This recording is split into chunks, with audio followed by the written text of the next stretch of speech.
Hello, നമസ്കാരം. Jose Kachippally official ചാനലിലേക്ക് സ്വാഗതം. മഴവെള്ള കൊയ്ത്ത് നടത്തുന്നത് പോലെ പണവെള്ള കൊയ്ത്തും നടത്തണം. മഴ പെയ്യുന്ന സമയത്ത് മഴവെള്ളം കൂറ്റൻ മഴവെള്ള സംഭരണികളിൽ ശേഖരിച്ചു വെക്കുന്നതിനെയാണ് മഴവെള്ള കൊയ്ത്ത് എന്ന് പറയുക. മനുഷ്യർക്ക് പണം ഉണ്ടാകുന്നതും മഴ പെയ്യുന്ന പോലെയാണ്. നമുക്ക് ഈ മഴയെ പണമഴ എന്ന് വിളിക്കാം. ചിലർക്ക് ദിവസവും പണമഴയുണ്ടാകും, ചിലർക്ക് ഇടയ്ക്കിടെ പണമഴയുണ്ടാകും, ചിലർക്ക് വല്ലപ്പോഴുമേ പണമഴ ഉണ്ടാകുള്ളൂ, ചിലർക്ക് അപൂർവങ്ങളിൽ അപൂർവമായിട്ടാണ് പണമഴ ഉണ്ടാകുക.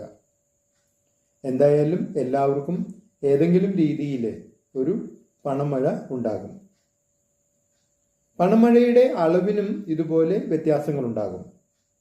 ചിലർക്ക് കനത്ത പണമഴയായിരിക്കും ഉണ്ടാകുക, ചിലർക്ക്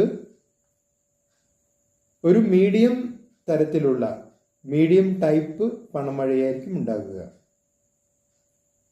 ചിലർക്ക് ഒരു നേർത്ത പണവെള്ള ചാറൽ മാത്രമായിരിക്കും ഉണ്ടാകുക, ചിലർക്ക് അവിടെയും ഇവിടെയും ഓരോ പണത്തുള്ളികളായിട്ടാണ് പണമഴ ഉണ്ടാകുക. എങ്ങനെയുള്ള പണമഴയാണെങ്കിലും എല്ലാവരും പണവെള്ളം ശേഖരിച്ചു വെക്കണം, പണവെള്ള കൊയ്ത്ത് നടത്തണം. കനത്ത പണമഴയുള്ളവർക്ക് പടുകൂറ്റൻ ടാങ്കുകളിലെ ബാങ്കുകളിലും മറ്റുമൊക്കെ ഈ പണമഴയെ അല്ലെങ്കിൽ ഈ പണവെള്ളത്തെ ശേഖരിച്ചു വയ്ക്കാം. എന്നാൽ അവിടെയും ഇവിടെയും